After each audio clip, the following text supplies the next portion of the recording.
Welcome back to the Paddle Sports Lifestyle. My name is Kim Peak, and I am so glad you're here. Today, I'm talking about recovery and rejuvenation after the MR340. Endurance athletes tend to have this thing where it's hard for us to find our off switch. We find an activity we love, and the inclination is to immerse ourselves in it, often to the point of overindulgence, because we feed off the sheer joy and satisfaction that it brings. The sense of accomplishment after an intense training session or a race like this year's MR340 where we battled the elements fuels our desire to push harder and to keep striving for more. We get addicted to that endorphin rush. There's always another milestone to conquer, another race to prepare for, and the ever present drive to top our personal best. And that passion can sometimes make the link between healthy commitment and excessive training just a little bit fuzzy. It's not uncommon for athletes involved in endurance sports to buy into the misconception that relentless, high intensity training is the only path to achievement. It's also not uncommon to fear that taking time for recovery could lead to a decline in fitness, or that a break allows the competition, who might not be taking rest time, to get ahead. But even the most resilient bodies need time to recover and rejuvenate. Recovery is part of the training process. Rejuvenation is training. And I'm not just talking about the standard rest day each week. We need to respect our physical and mental need to recuperate and heal. And this balance between pushing ourselves to go longer and faster and rejuvenation will allow us to continue pursuing our passions well into the future. Steve Magnus, who is the author of a book called Do Hard Things, recently shared a post on Instagram about recovery in sport. In this post, he talked about fatigue and said he looks at 4 types of fatigue: flatness, soreness, stress, and lethargy. While they are all important, I want to address stress today because I feel like this is especially neglected by athletes.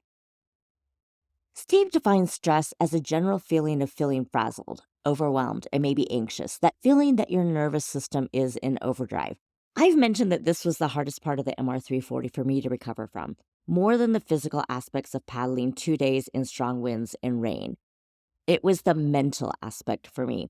It took me a good 3 days before I didn't feel amped up. It felt like my nervous system was stuck on high gear, continuously running on overdrive. That fight or flight mode that would kick in if you were being chased by a bear. If this heightened state of arousal is sustained over a long period of time, such as what occurs on a 4-day river race like the MR340, it can lead to symptoms of chronic stress, including anxiety, sleep disturbances, and fatigue. So it's important for athletes to take that downtime and incorporate stress management and relaxation techniques in the days and weeks following the MR340. This is not just a kayaking thing. I also saw this as a running and triathlon coach. Endurance athletes tend to not want to slow down. They resist recovery because there's this urge to keep pushing and a perception that downtime will cause them to get further behind.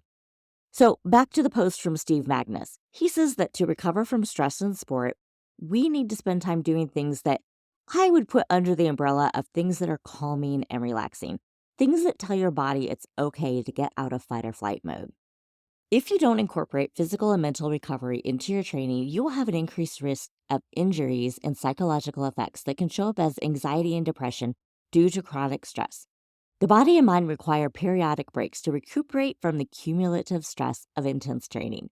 So, what are some of the things that you can do to make sure you're getting in some good rest and recovery after this intense racing and training? I would start with recovery and sleep. Thinking about active recovery, this involves engaging in low intensity exercise like walks or cycling at a slow pace, things that can facilitate blood circulation and aid in muscle recovery. Of course, we need sleep. Quality sleep is crucial for muscle repair and growth. Athletes should aim for 7 to 9 hours of sleep every night.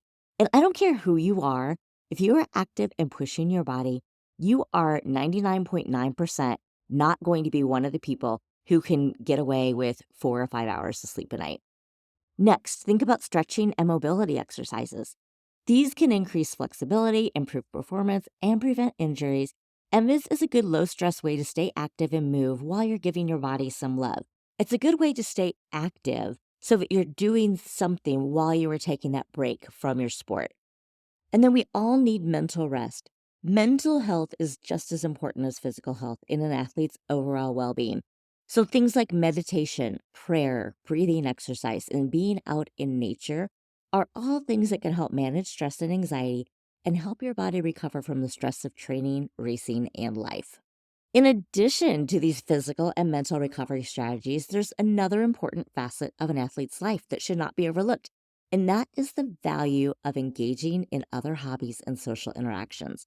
Sometimes we just need a change of pace, even if we don't realize it, because the drive that fuels us to constantly push our boundaries can sometimes cloud our judgment and mask that need for the change in pace.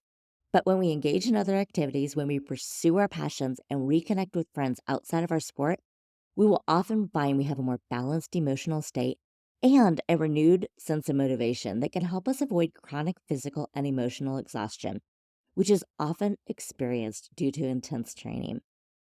Also important to use downtime, whether it's time in the off season or time between races, to reconnect with friends and family members who aren't involved in kayaking, or to reconnect with leisure kayaking friends who enjoy being on the water but don't want to race. We did this last weekend with Paddle KC. A group of about 20 of us went down the Missouri River at a pace that was just a little bit faster than the current. And I really enjoyed having this opportunity to check out the bridges and the developments that are being built on the riverfront, which includes the new stadium for the Kansas City Current, which is the first stadium in the world being built for a women's soccer team. I also did a leisure paddle earlier this week, and both times I was overcome with emotion. I was so happy to see my friend, the friends I started paddling with back in April, when I knew absolutely nothing.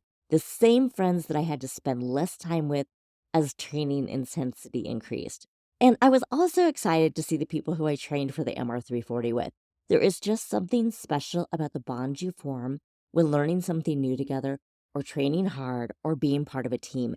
And our little group actually found that we had so much in common that even when we're not able to paddle in the off season, we are hoping to reconnect over other shared activities and just having a good time together. But staying connected to those people, even when we aren't training super intensely.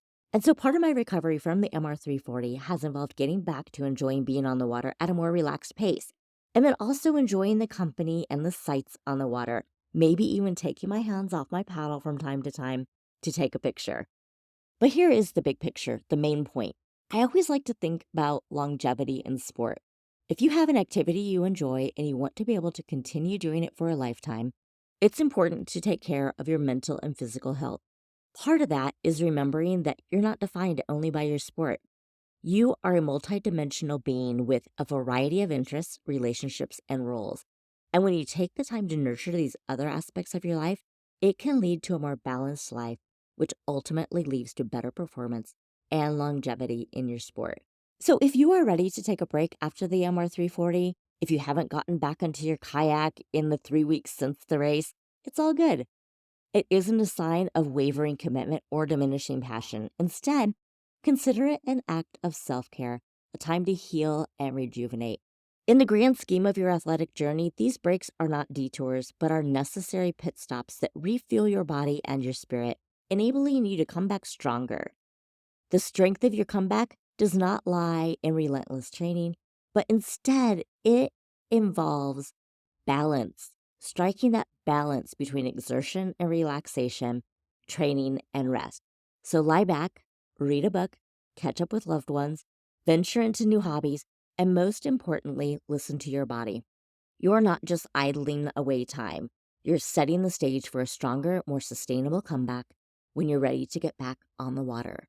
Next week, I want to talk about how I will train in the off season and what I plan to do differently for the MR340 in 2024. And until next time, wherever life takes you, make it an epic adventure.